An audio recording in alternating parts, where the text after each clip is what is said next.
and then I'll do a quick intro, and then we Sure. just talk just like we are. Sure. All right, today on the podcast, we got a Birmingham sports talk. Oh, no, let me start over. Not sports talk. That's not what I wanted to say. Today on the podcast, we have a Birmingham legend. He's been in all type of media in Birmingham. You've probably heard him on your airways, Mr. Tony Kurre. Thanks for coming in. What is up, my brother? Man, this is so fun for me because I have TKR, the Tony Kurre Radio Podcast Network. I do myself. I was telling you, I got like 18 shows, but I'm never on the receiving end. I'm the giver. I'm the giver in the relationship. So to be receiving, this is fun for me because I didn't have to actually prepare for anything. I could just sit there and talk off my ass, and you ask me questions, and it's all on you. Exactly. If this sucks, it's on him, not me. I thought this was a good format too for me to get my comedic voice out there. Yeah. Well, you learn when you're doing an interview style show, you're just really asking questions. You're not You're not in the spotlight, but I've loved it so far, and I'm super excited to have you on here because you've been a part of a lot of car rides for me in my formative years. I guess I became familiar with you during the open and drive days with Jay Barker and Aldo Greco, and I was so sad when that show went away and the round table went away. Yeah, we got 13, 14 years out of that show when we were hired as a group. We got fired as a group, and we kind of saw the writing on the wall a couple of years before that, and we were all kind of going our different directions. And I'm all about doors closing and doors opening and blessings, and there's no coincidence in life. I know God's got me in the palm of his hand, so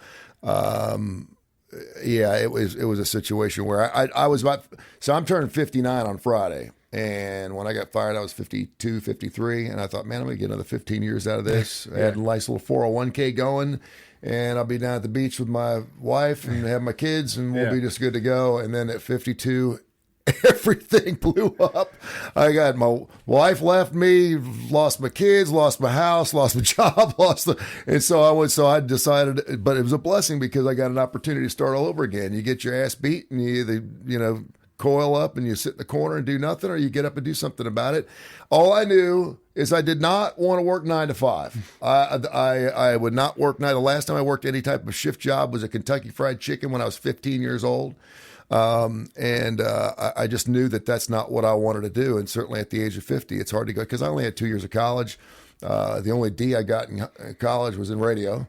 Because I knew more about radio at Xavier University than the teacher did. And of course he knew about that. So I used to give him hell.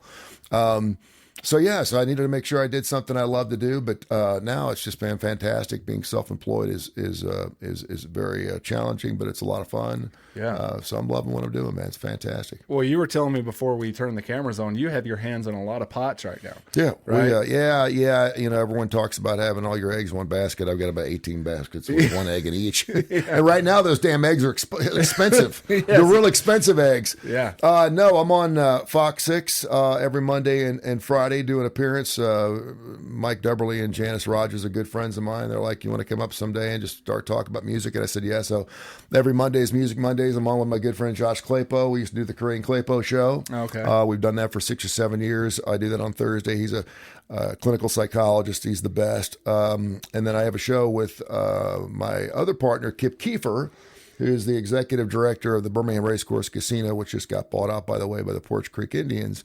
He does a show with me called The Starting Lineup.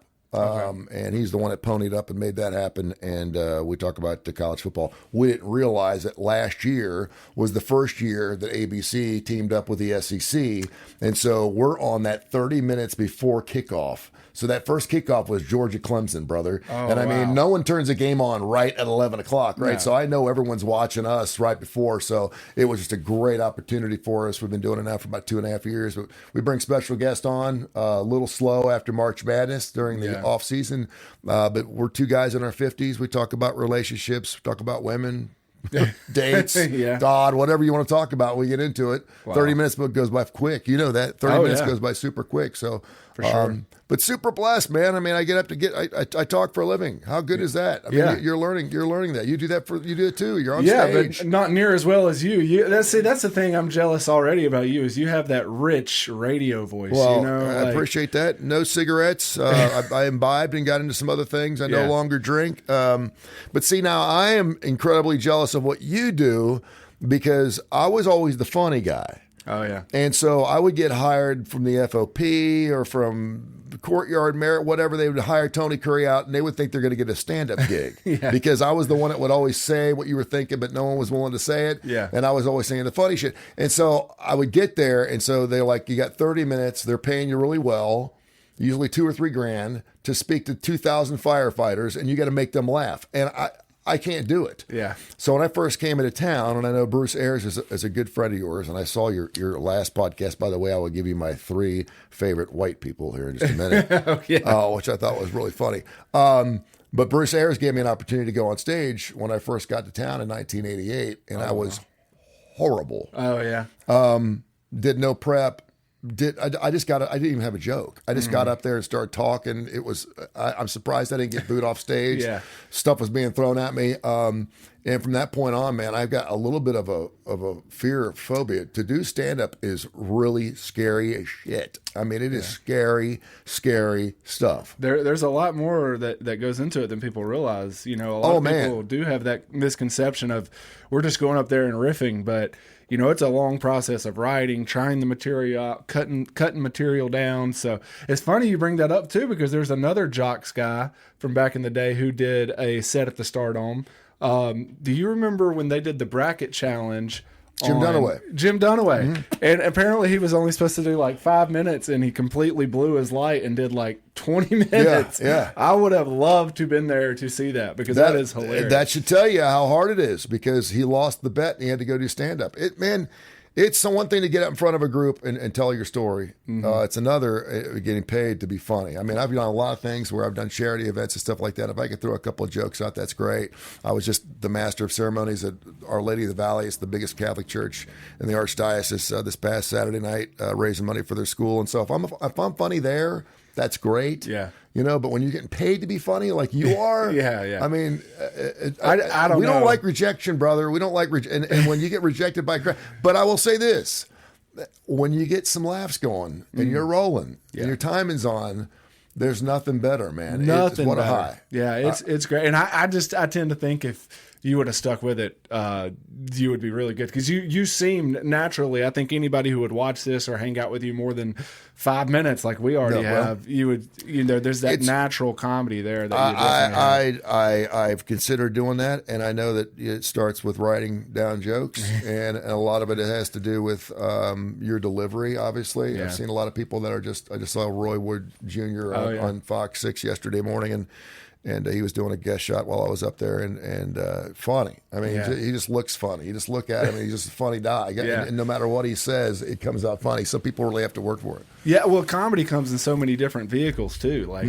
I had a buddy on the podcast not too long ago. He doesn't really do comedy. He isn't interested in writing, but he's just a guy. Yeah. And he told a story that probably one of the best clips I've had on TikTok and Instagram of him pranking Rick Carly.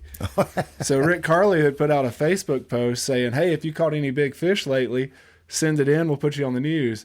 So my buddy Googled something like world record bass and sent him a picture of this huge bass, sent it in to Rick Carly, told him it was 24 pounds and that he caught it at Lake Eufaula. And Rick put it up on the news and everything, and like the conservation board was calling. Oh, man, that's hilarious. We have a reward for this guy, and then finally it got around to Rick Carly. Which Rick Carly's beloved in Alabama too, but used to live in my neighborhood. Oh, really? Yeah, I lived out on Heatherwood. Sure did. Saw Rick up at the Publix there at the corner of Valleydale. I still see him up there every once in a while. Oh yeah, well, Heatherwood, wasn't there a golf course out there too? There was. Yeah. There was a golf course 3 times. Oh, yeah. And they closed it, and they opened it, and they closed it, and they opened it, and then the homeowners association bought it. Someone bought it from them. They put about $4 or $5 million into it, cut down a lot of trees because it was really thin. Yeah. And we just went for the pool. Oh yeah. And now it's closed again, but it's got to be a golf course for the rest of its life. I think it was like $200,000 for the whole shoot and shebang, and I'm like, wow, $200,000 for that whole thing, but you got to keep it a golf course. Yeah. So yeah. It's a hell of a walking trail. Yeah, there's a lot of upkeep people don't realize because the golf course always plays Mountain View right over, and it's 27 holes, and it came up for sale probably 10 years ago now, and some people I know bought it at auction, and you go into that and you think that's such a good idea, and then the amount of work and upkeep it takes every day. It's crazy. Yeah, I had a friend of mine owned a private club, and did the best he could. Had a swimming pool, the whole 9 yards, the liability and everything that goes involved with that. But I mean, every single day it was a water main break, or there was some type of insecticide getting on his greens or whatever. I mean, it was always something. But I mean, we had it really good there for a while. Then Tiger Woods came on board and kind of screwed everything up because all of a sudden everyone thought you could make a dime opening a golf course. We had Altadena closing, we had that closing, we had this closing. Yeah. But yeah, it's all good. Yeah, that's my favorite golf course ever was Eagle Point out on 280, and then they turned that. I guess they developed that. Talk about a hard course to play. So who? See, I promised myself I wasn't going to do this, but you're fine. I'm asking you questions. So, who are some of your favorite comedians? My favorite comedian ever, and I watch him just endlessly on YouTube now, was Norm Macdonald. Norm Macdonald, yeah. I loved his weekend update. I've actually tried to do my own little weekend update things here. Funniest dude, man. Had a stand-up. He had a television show that I thought was fantastic. Did not get well received, and of course, the way he left us was just heartbreaking. Terrible. Didn't tell anybody. But very Norm Macdonald style too. Like that having cancer for 11 years. Funny guy, man. But it's funny watching his specials and even his podcasts now, knowing he had cancer. He talked about death a lot, and I think that was something. So to go through that and not tell anybody, but still have the genius to talk about it on stage and get people to laugh. Like, dude, by far, I love Norm Macdonald. Bernie Mac's up there for me. Yeah. That first Kings of Comedy special that came out on DVD back in the 90s. I watched that so many times. So, but Norm's really it's just, I really respect somebody who can write a joke, go up, tell it, deliver it, and it doesn't have to be a lot of theatrics, not overly physical comedy or anything. Mm-hmm. He's just telling a joke and killing. So what's really amazing about comedians to me, and I got a chance to interview a lot of them because I'm good friends with Bruce and we did a lot of stuff with the comedy club. But I used to play golf with Rodney Carrington, Ron White when he came to town when the Blue Collar Tour came in, Jeff and all those guys. But it was so funny because you just think that because you're funny on stage and you get paid to be funny on stage that you're funny all the time. Oh, yeah. And people don't understand that you're not funny all the time. When we were doing Jocks, we'd have comedians on and I'd say, hey, listen, tell me what you want me to ask you. Set you up. Because if you say, hey, I saw you on tour, how's it going? You don't allow them to open their own box. You have to open the box for them and then just let them go and they start their spiel. But if a comedian would ever come on and say, I don't need anything, they were going to suck. Oh, yeah. Because we listen to comedians on the radio to make us laugh. We don't care about your daughter. We don't care about where you're traveling or you just bought a new, RV or whatever. Yeah. We want to hear the funny stuff, I've met so many comedians that you would think, famous comedians too, like you were talking about, that are just so dry or antisocial when they're not on stage. It really does. And you notice that on another guy I love. He's not really known for stand-up, but late night talk show stuff, Conan O'Brien. It's fantastic. The Oscars. I love him. I think he's hilarious. I think he's great. Funny. But great writer. He was great about that, about asking and probably coordinating before to bring out the best in those type of people in those situations where it's not as natural as being on stage to them. And it's crazy, man. I've heard a lot of people are like that. Tell me a joke. Oh, that's the worst. Yeah, people will say something. say your call letters. Talk about a business or something. It's what I'm always impressed with you guys is the natural ability to just segue right into an ad read. Yeah.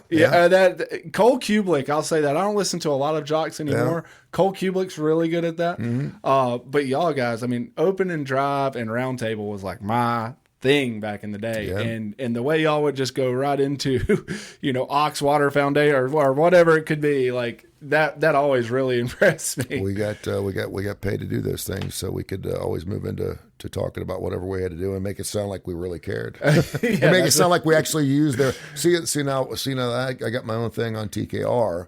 I have like the Woodhouse Day Spa. I have Teresa Autry does real estate. I have Heart of Alabama Food Bank. I've got a bunch of different clients that come on the air with me, Spy for Rent, and I will not use them or endorse them on my radio station unless I've used their services. Oh yeah.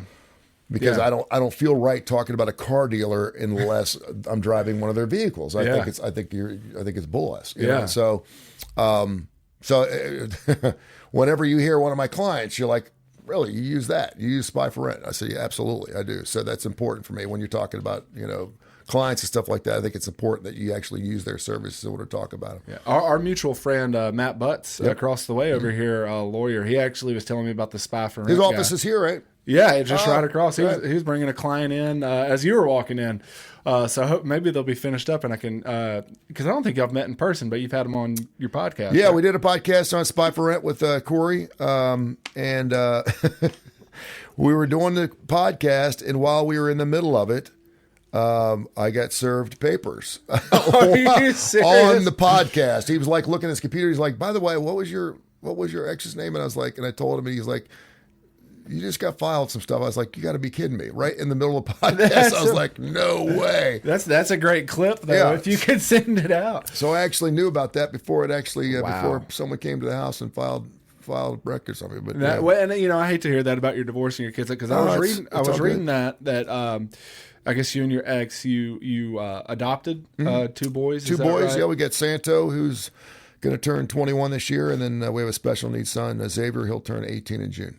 Well, that's amazing, one, that you did that, but that also led you to, and don't let me mess up the name, the Bright House Foundation. Bright House Foundation, yeah. We don't do that anymore. When we separated, my wife, my ex, decided she wanted to take that over, and so I'll help her in any way I possibly can with the Bright House Foundation. I don't know what she does with it. But it served a good purpose for about 10 or 15 years. We raised, I think, nearly $500,000. And distributed a lot of things to the Arc of Jefferson County, Shelby County, the Alabama School for the Deaf and Blind. We did a lot of different things. And, of course, we used our son Xavier as a jumping-off point there and used him to further our point and our testimony in the world of special needs. So, and he's absolutely amazing. That's amazing, man. That really hits home very much with me. I have a son with autism, 4-year-old, nonverbal. God bless you. Yeah, it's tough. And, I was talking to a buddy the other day who's going through something very similar, and it's like, especially with autism, I'm a sports guy, I'm a comedian, I like to have fun, I'm a socialite. And so you have all these plans when you hear you're going to have a boy, and with autism, you don't really know right off the bat. Yeah. And then you start seeing your friends' kids hit milestones that yours is not. And then you kind of like get to a point now where it's like you have to mourn the life you thought you were going to have with your child and welcome in this new life. And that transition can be very tough on people. You can't overthink it, and you can't think too much about it. And I remember we got him, we went to Guatemala about almost 2 years to the day when we got his brother, not biological brothers, and we knew we didn't know that he had special needs. Yeah. By the males and the pictures we got, he looked typical. And so the minute I set eyes on him, I knew what we were in for, and it just broke my heart. The thing that was amazing is you go to the embassy and you sit in this small room, and they are supposed to share the health records with you. Well, all of his health records have burned up, and they ask you get a chance to back out. That's for anyone you adopt. Yeah. If for whatever reason, and I couldn't believe how many people said, "Well, why did you take him anyway?" And I was like, oh my gosh. Yeah. I mean, the minute he's yours, I mean, that's the beginning of the love affair, right? Yeah. And I said, oh, no, that's I wanted him even more after that. But, unconditional. But he's amazing. Yeah. But you talk about those milestones. We were out playing ball in our driveway 2 days ago, and he caught a football for the first time. Wow. My son's legally blind. Yeah. Wow. So, I'm throwing a football, and of course, if I miss, it hits him in the face. Yeah. He's a go-getter. He's a tough guy. But so I had to be really careful on how I threw the ball. So I just kept getting it closer and then farther away into the point where he could start grasping it and holding the football. Yeah. He can make baskets. He can do basically everything. It's amazing when you don't have one of your senses how you make up with it with your other four. Oh yeah. And certainly, and my boy's also on the spectrum of autism. So he's got a little bit. He's epidemic. He's got all kinds of stuff. Epilepsy. He's got all kinds of things and brain damage and everything else. But what a blessing and what a absolute joy you will have. How old's your son? 4. Oh man, you are. I have a 3-year-old and a 4-year-old, 2 big boys. You are going to have so much fun. Yeah. You're going to have. I mean, it's what a joy. And then if God's funny, He'll bless you with a daughter when you're 43. Gosh, I don't 43 know, years old, man. My daughter today says, "Dad, how old are you going to be when I'm allowed to start dating?" And I went, and I started doing the math, and I went, 76? Is that right? 76? Because she's 13 at 17. I was like, you won't be able to date till you're 30, so I'll be 7. I thought, holy crap, I'm going to be Mick Jagger by the time I'm going to let my daughter, she's like, you're not going to have grandchildren unless you let me start dating early. So, Wow. But yeah, that was God's way of getting back to me for all the years how I treated women, I guess. Well, listen, 43 years old, and a little girl comes along because girls, man, are like just so, oh my gosh. No, I didn't. I do not have a girl. Obviously, all my friends are girl dads, and they just talk about how like it just completely rocks you and changes your life. Because I guess like as a guy, you don't ever, some do, but you don't picture. Oh, when I have a little girl, dude, they will own you for all the shitty things I did to women. And I didn't mean to. I was just insecure. I was an idiot. Same. I was just dumb. I mean, I would chase the cat, and then the minute I'd find it, I'd let it go and act like I didn't even know what it was. I was probably the king ghoster back in the 70s and 80s. But when you get that daughter, you're like trying to make up for all the bad things you did. Yeah. And so you want to treat her like a man really should treat a girl. Mm-hmm. And so she's like, and she's told me, I said, you have expensive tastes. And she goes, I have very good taste, not expensive taste. But yeah, we have a fillet once a week. When she comes over, I make her a fillet. Oh, wow. I hold the door open for her. Yeah. We do every father-daughter dance we could possibly get our hands on too. We still have daughter and father date night, stuff like that. But man, she absolutely, and now she's going through that thing with, her body's changing that I don't know a whole lot about. And so some of her motherisms are coming out. Sometimes I'll look at her and I'll actually see my ex, which scares the hell out of me. And I'll go, what'd you just say? And she'll say something. I'll go, oh my gosh. And I'll start shaking. I'll get goosebumps on my arms. I'll feel like I just walked in the door at 4:00 in the morning and she's going to whip my ass. It's like a bad episode of the Twilight Zone. Exactly. Yeah. But what a blessing, man. What a blessing. Yeah, man. Kids are great. I've always had a pull towards fostering those. I didn't grow up in like the best environment, you know? And so like some of my innocence was taken at a young age. And that's like my whole motive now is protect these little hard drives. Like there's no damage to these little hard drives. Let's keep them innocent as long as you can. And listen, man, I don't know how old you are. It is so hard now to be a kid. Oh yeah. My daughter actually lost sleep over the idea that there was going to be no TikTok. And I was like, I almost scolded her for it. But I mean, I don't know what it would have been like if we had TikTok back in 1984, 85 when I was in high school. Yeah. They've got it so hard. And I mean, especially the girls. It's oh my gosh, it's unbelievable. And I don't watch TikTok with her. Occasionally, I will. But what they see and hear, and they're so impressionable.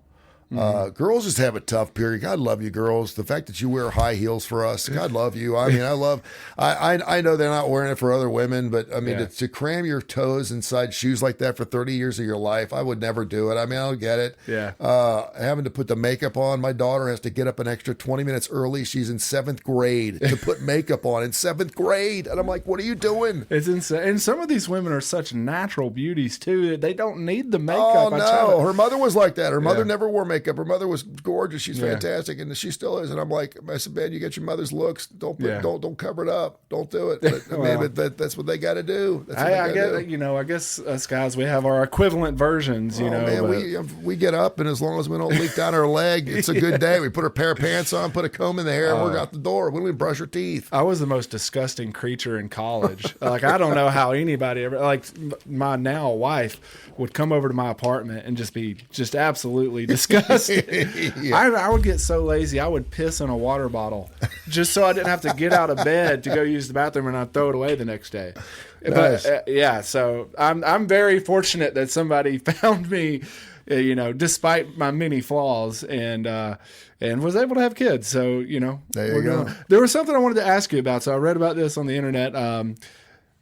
What was it? Was it 1990? Mm-hmm. You did the Billboard stunt where can you please, and let me set it up a little better. Alabama had just hired Gene Stallings, correct? Yes, he came from Phoenix or Arizona. And were you doing sports talk then, or were you? No, I was on Classic Rock 99. Okay, and we were the flagship station for Alabama football. Mike Hammond, who was my GM, and I went out and had lunch, and they had lost their first game to Southern Miss. And, of course, the Gene Stallings hire, despite the fact that he was a Bear Bryant guy, he had a losing record when he came in. A lot of people didn't think that his style of football was going to make it at Alabama. And then, of course, 2 years later, he wins the national title. But so he comes in and loses that first game to Southern Miss, which Alabama cannot do. And it was our first year of being the flagship station. I said, man, we got to take advantage of this, have fun with it, do something with it. Yeah. And so no one had done any Billboard things as far as I know. And I said, what if I stayed somewhere and did something until they won a football game, knowing that it was probably going to last 4 days. Yeah. Because they lost and it was already Monday. And he's like, that's great. And I said, let's not tell anybody.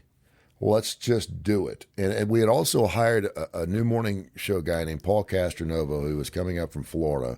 He had no clue about it. So all of a sudden, at 5:30 in the morning that following Monday, people start calling the radio station saying there's some idiot sitting up on a billboard on the corner of West Valley and Green Springs Highway. And everyone starts talking about it. There's TV people showing up, and no one knew it was me. And, of course, I'm up there, and I'm.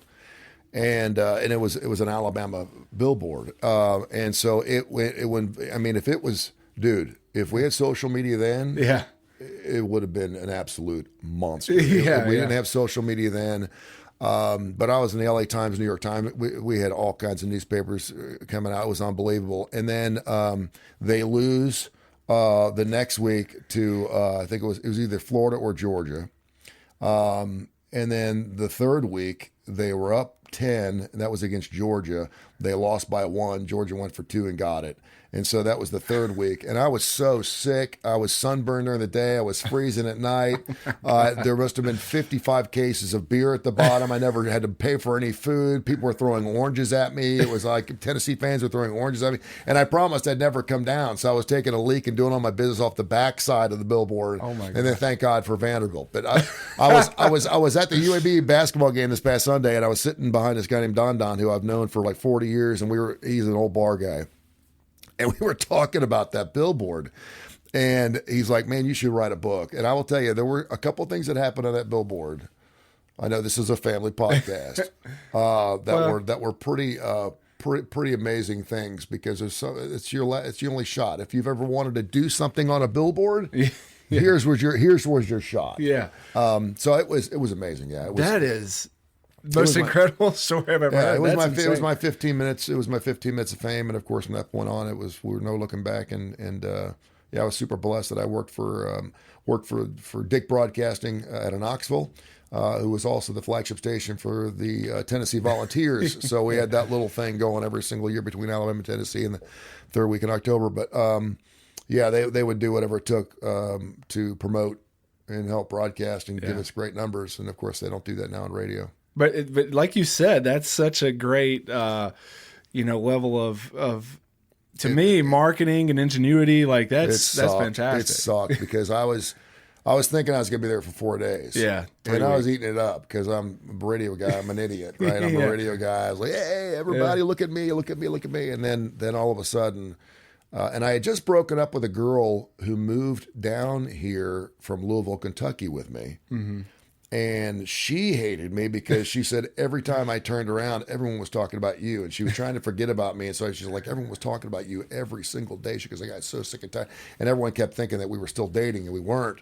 But yeah, it was an amazing opportunity. And then the next year I did like a one-man wave. We were trying to do some type of stunt. I did something where I jumped 30 feet at the Alabama State Fairgrounds. I jumped 30 feet with a donkey into 3 feet of water. We did some really stupid things now. But see, that's the type of thinking you have to have now with the social media age. Like you said, if you can repurpose some of that stuff, everybody wants to go viral now. Yeah. That would have, like you said, that would have gone crazy. And what's even crazier about it is being up there 3 weeks. It's impossible to think about with this new generation now surviving anywhere 3 weeks without a phone, without anything. I know, man. That's right? Insane. There was no phone. We had this thing called a Marty system, which was a way of broadcasting, and it had a giant antenna to it. And of course, they came to me once an hour for 24 hours a day. So 24 hours a day, I was doing a break from up there, and of course, most of the time they chime in. I'd be sleeping or stuff. But yeah, we had security up there, and met some just wonderful people. But that's one thing that people will always remember. And then Gene Stallings, I took credit for that natty in '92, and I ended up working with Jay Barker doing radio for 13, 14 years. So. Crazy world. And that was a great show too. What you just mentioned with Jay Barker, and we mentioned it earlier. That's really where I got to know you really well. That show, the opening drive, it was so good, man. And let me just say this, because a lot of people are like, "Whatever happened?" And I said, we came together, and we were all kind of going in different directions. We had a great run. Jay Barker, man. I didn't know Jay real well. I knew he was a golden child. I knew he was a golden boy. I knew he was a celebrity. This is before he had met Sarah Evans. He actually started dating her when we were doing the show. And what a wonderful, wonderful man. He caught so much shit working with me. Oh, really? Because I was this wild and crazy, drinking, drugging, rock and roll, sex, drugs, and rock and roll, hang out with Playboy playmates, blah, blah, blah. And I loved it. I mean, my image preceded me. I was like, if I had any chance, I wanted to be sex. I almost had a tattoo of sex, drugs, and rock and roll on my arm when I first got to town. Thank goodness, because I couldn't rub that stuff off now. I'm a little different now. But people were giving him such a hard time for working with a guy like me. Yeah. And I'd only gotten the opportunity because I was doing some stuff with one of the roundtable guys, and he had set a tape off to ESPN, and ESPN had heard it, and they flew me up and gave me an opportunity to take a job up there at ESPN. That was one of those things where I'm puking in the parking lot. I'm like, what am I doing? Because I'm not a sports guy. I was a rock and roll guy. Next thing you know, I'm at the worldwide leader, and they're offering me a job at ESPN. And so that catapulted me into the opportunity to do the opening drive. But Jay was just fantastic. Just love him like a brother. We still keep in touch. And then Aldo Greco, when you're with somebody for 13, 14 years, you go through a lot of heartache. Yeah. You go through a lot of trials and tribulations. There's births, there's deaths, there's laughing, there's crying. And I could not think of two other guys I'd ever want to do that with than those two guys. I'd love to get together, and I just saw Al a couple of weeks ago. He was on my television show on ABC 3340. We're getting ready for the Super Bowl because he was in Super Bowl 50. What was it? Super Bowl 50, 49, 50, something like that. But yeah, just two great guys, man. I was so blessed. And for them to put up with me, like I said, we went through a lot together, so it was good. Yeah. Well, amazing show, and it really through kind of the glory years of Alabama too, where that run that Saban had coming in 08, 09, winning the national championship, and then continuing through the 2010s. Yeah, we started the show. Jay was the last national championship quarterback. Yeah. So that should tell you something. It's been almost 10 years. Yeah, and then that run catapulted so many sports personalities in Alabama. Obviously, that took Feinbaum to the next level. Yep.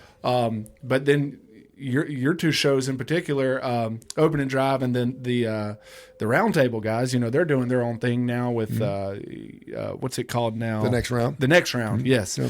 And so that was just really cool to see. And now I hate it because now it seems like Saban's retired and DeBoer's here, and we have a great season. That attention's kind of going away. I hate that for the new radio guys, but I think McElroy and Kubelik they're doing fine. Yeah, so I think they're doing okay, man. But yeah, those are some And for me, like I said, very formative years. So like that was such a cool time. Could you imagine Alabama fans? Could you imagine going 10 years now without a national championship? We might be in for it. We might be in for it. No, I mean, four lost years aren't going to get it done, right? That was rough. So we have the legend, who of course is one of the biggest Alabama idiots on the face of the earth. He's on our TV show on Saturdays, and last year was a tough year for him to see them lose 4 times. And of course, the Oklahoma loss was the one game where everyone's like, "What in the world are we doing?" Because they win that game. Oh, yeah. They get in every year when there's 4 teams. Now all of a sudden we have 12, and you can't get in. It's so crazy. The dance, yeah, so crazy. And with NIL and stuff, everybody kind of goes to that, but it really has put a little bit of a stain on it. And for me, I when Tua left Alabama and went to the Dolphins, I was a huge Tua guy. Yeah. So I followed him to the Dolphins, and I've pretty much gotten more into the NFL the last 4 or 5 years, which is blasphemous to say in Alabama. Okay. But, right. It's hard to follow now because you get attached to, certain people and now they're gone. It doesn't seem to be as prevalent in college basketball, which – what a great time for basketball in the state, too. So yeah, I'm hoping they bring back – I know we have the regionals, I think, next year again down at the BJCC. Yep. And now that they've done all that work down there, I'd love to see March Madness come back down to Birmingham. Maybe not the Final Four, but certainly some regionals up there. And yeah, you're right. I mean, it's just been – sports-wise, it's been a great time. I'm a Cincinnati guy, so when I came to town, I got that question, who you root for, and I had no clue what they were talking about. Because I didn't have any college football at my school. I went to Xavier. Yeah. And the only college program was UC, and they sucked. Yeah. And so I didn't even watch college football when I was up there, but I wasn't hired to do sports when I came down here. So I had to do rock and roll. So I came down but yeah, I get the pro thing because I'm a Bengals fan, and my Bengals just great, best offense in the NFL, and defense can't get out of the way, and I just it's heart wrenching. It makes no sense. It's really I like the Bengals too, and Burrow. I mean, he's a top 5 talent in the league. It's just like you said, they got to get that line figured out, and they got to get that defense figured out, and if they do, though, it could be a bad 10 years for everybody else. Yeah, so. It could be. Well, is there anything you'd like to plug before you go? No, make sure you go to Tony Kurre Radio Podcast or TKR. You can download the TKR app. We were having some problems with the Google, but I think we got that fixed. But just download the TKR app. It's a picture of a guitar. A red guitar is super cool. It's classic rock. 24 hours a day outside all our podcasts. We got 18 different shows, and then you can Google Tony Kurre Radio Podcast and search this one up, and you'll see it on there. Yeah. Along with our 18 shows, we do shows with veterinarians. We do shows with rock and roll. We do shows with strippers. We do shows with, you name it. We've got a show about it. It's super cool. So, and thank you so much for the opportunity, brother. Yeah, no. Thank you so much for coming on. I really appreciate it. Anytime. Well, that was great, man.